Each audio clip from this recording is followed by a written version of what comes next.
আপনারা জানেন ইউরোপ একটা খুবই শান্তপ্রিয় কন্টিনেন্ট, কিন্তু ওখানে এখনো কিছু কিছু এরকম জায়গা আছে যেগুলো এক্ষুনি গ্লোবাল কনফ্লিক্টের জন্ম দিতে পারে। তার মধ্যে সবচেয়ে বড় হলো তোয়ালকা গ্যাপ। পোল্যান্ড আর লিথুয়েনিয়ার বর্ডারে একটা ন্যারো রুট করিডোর আছে যেটা ন্যাটো আর বাল্টিক স্টেটকে কানেক্ট করে রাখে। এইটাকেই বলা হয় সোয়ালকা গ্যাপ, যার ইস্টে আছে বেলারুস আর যার উল্টো দিকে আছে কালিনিনগ্রাড, রাশিয়া নিজে। এবার রাশিয়া বেলারুসের মধ্যে ইস্কান্দার এম মিসাইল ডিপ্লয় করে রেখেছে যেটা নিউক্লিয়ার ওয়ারহেড কেপাবল, আর এখানে সুখোই 25 ফাইটার জেট এখানে ডিপ্লয় করা আছে ফর এয়ার সুপিরিয়রিটি।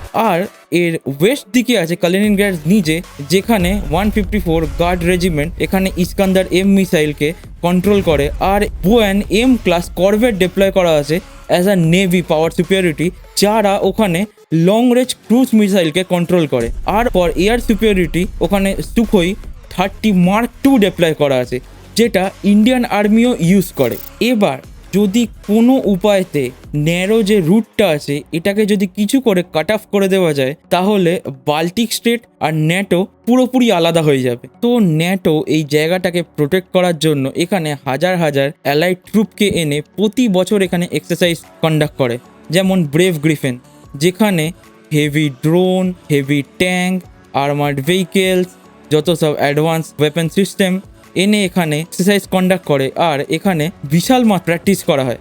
কারণটা কি, যে সোয়ালকা গ্যাপকে কন্ট্রোল করবে সে ইস্ট ইউরোপের আর্কিটেক্টকেও কন্ট্রোল করবে। তাই কারণে ন্যাটো এই জায়গাটাকে কিছুতেই হালকাতে ছাড়ে না। আর এখানে পোল্যান্ডও এখানে হেভি ডিপ্লয় করে রেখেছে আর্মি, আর লিথুয়েনিয়াও। এখানে একটা ভুল পদক্ষেপ হয়ে গেলে পারেই পুরো ইউরোপের ম্যাপ এক্ষুনি চেঞ্জ হয়ে যাবে। তো এরকম ঘটনা জানতে হলে পারে আমাকে সাবস্ক্রাইব করে রাখুন।